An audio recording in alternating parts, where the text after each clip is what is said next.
Secretary of State John Kerry got himself into a little bit of hot water. He was speaking at the Trilateral Commission, and the Daily Beast's Josh Rogin recorded him unbeknownst to the Secretary. And we have a little audio of that, so let's take a listen. The unitary state winds up either being an apartheid state with second-class citizens, or it winds up being a state that destroys the capacity of Israel to be into a state.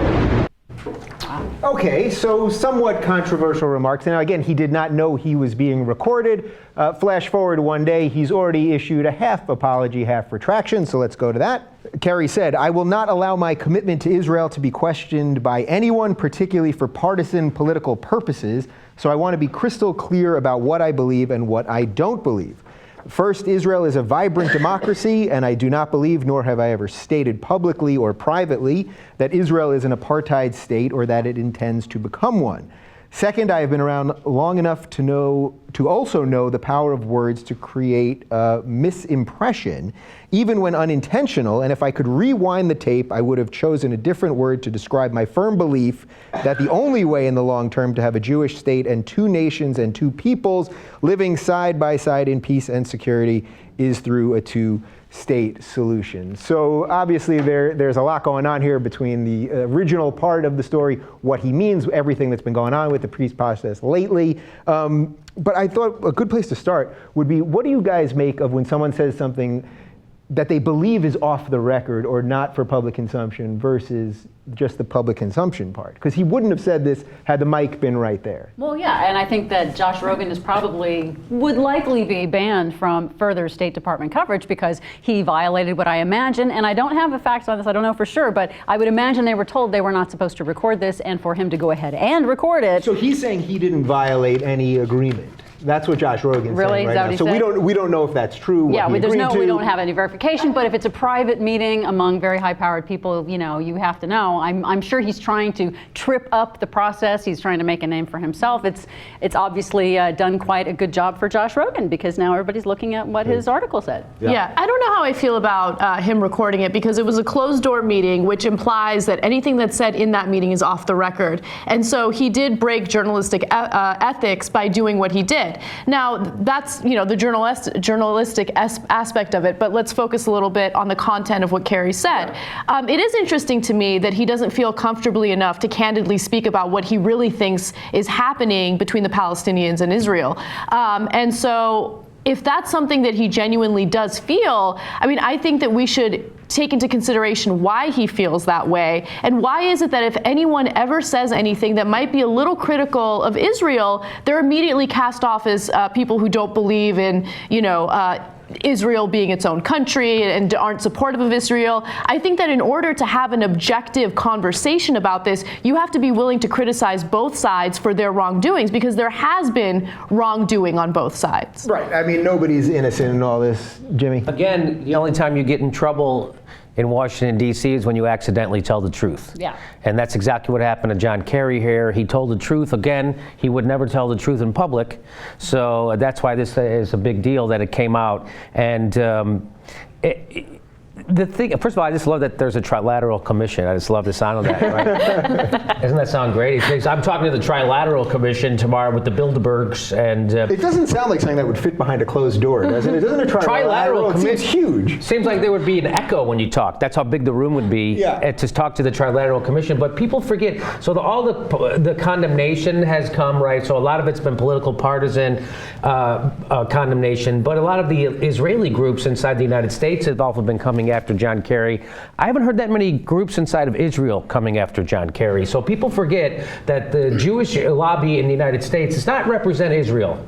It represents the Jewish lobby in the United States, which is conservative, right-wing, and am I wrong about this? No, you're right about that. And I would also like to add that the Israeli government, particularly Prime Minister Netanyahu, is not representative of all the individuals living in Israel. Yes.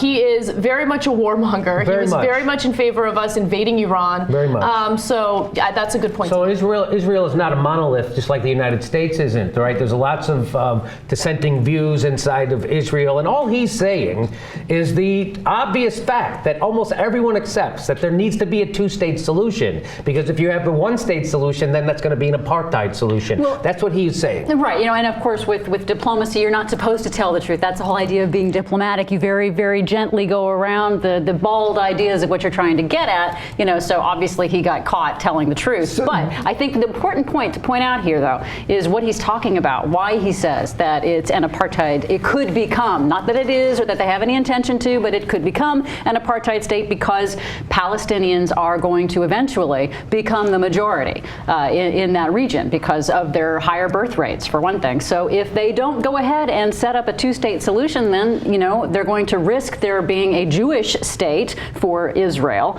and they're also going to risk that slipping into an apartheid-style state. Yeah, I think what you're saying about the diplo speak is the interesting part of this, because these negotiations have been going on forever, and there seems to be no truth. Anytime I read anything about this, I'm like, all right, well, this is the statement they issued, but it doesn't have a lot to do with what's really going on. So how much do we even have any insight into what actually happens in these negotiations? I think a lot of it gets skewed. I think partially because there are journalists that are afraid to tell the truth. I think that there are lots of politicians that are afraid to tell the truth. So we get a very skewed image of what's really going on, in that region of the world. And it's depressing because you want negotiations. And as soon as you feel like they're getting close, they're actually going to sit down and be diplomatic, something happens.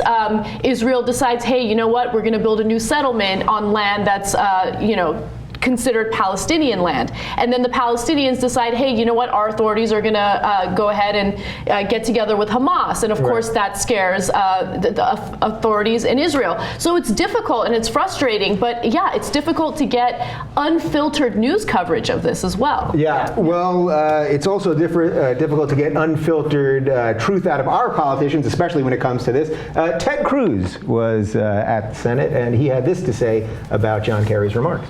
It was therefore with great sadness that I read this morning about the comments of Secretary of State John Kerry, who reportedly suggested at the Trilateral Commission that Israel could become an apartheid state if his proposed two-state solution to the peace Israeli-Palestinian process fails. The term apartheid means apart, different, isolated. The state of the victims of apartheid, with which the Jews are tragically all too familiar. The notion that Israel would go down that path and so face the same condemnation that faced South Africa is unconscionable. Unconscionable? What does that mean? That my conscience would be shocked by the idea that something could possibly happen that looks like it would probably happen? That's what's unconscionable? So again, him denying reality. So when this does happen, I won't let it seep into my brain, and when it is an apartheid state, I'll ignore it, because that's what I do. I don't really speak truth, and I say things that are, whenever Ted Cruz talks, especially right here, what I always do is I pretend it's Cartman from South Park talking, because he has all the same phony sincerity and bullshit that Cartman always have. So imagine Cartman saying, when I read this morning with great sadness. That's the kind of bullshit, it's just phony. Right. I read with great sadness. He was doing backflips and cartwheels when he read that John Kerry said that shit. He could not wait to pretend to be upset about this on the Senate floor. So go ahead. Well, yes, of course. He's looking for partisan points, of course. Well, he's probably already raising money on this right now, sending out major fundraising blast emails. Is part of this, though, that we don't have a real understanding of what's going on in the Middle East in general as Americans? Because if you were to look at Israel proper, there are 20% Arabs with equal rights. They have an Arab that sits on the Supreme Court and members of parliament, things like that. But what we're talking about is the territories, which is a separate thing altogether. But so a little comment like this, everyone just runs with it for their own points, right? Yeah, I definitely think so. And Ted Cruz is definitely using this for his political advantages. It's ridiculous, especially considering the fact that, let's say Ted Cruz in this crazy reality would somehow get what he wants and Kerry steps down or resigns from his position. What kind of precedent does that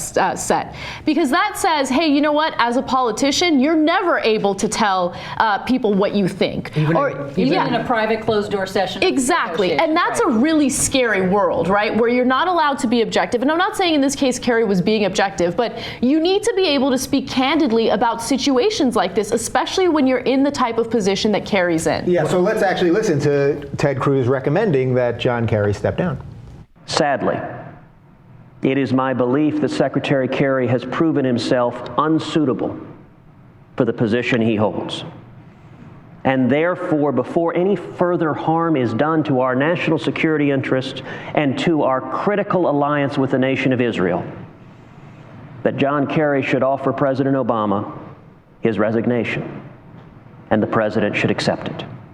Mitigated bullshit. Wow. Good for you, Ted. So you think this is political points, Oh, not it's something? 100% political theater is what it is. I mean, Ted Cruz, it's easy being the power, the party that is not in power, because you can lob all kinds of little word bombs and not have any kind of consequences whatsoever for it. Yeah. You know, he's the chief demagogue right now for the Republican Party, and the fact that he'd use the Senate floor to attack the Secretary of State as if there was even a chance that Kerry is going to resign over this. There's not a chance of that. He knows that. You know, I was just afraid when I heard it was a private conversation that was taped of John Kerry. I thought he was going to say, hey, look, you can hang out with the Palestinians. I just don't want you to be still bringing them to games, you know? I don't care. Fuck them. Do whatever you want. Just don't bring them to the games and don't post pictures of you with the Palestinians on Instagram, okay?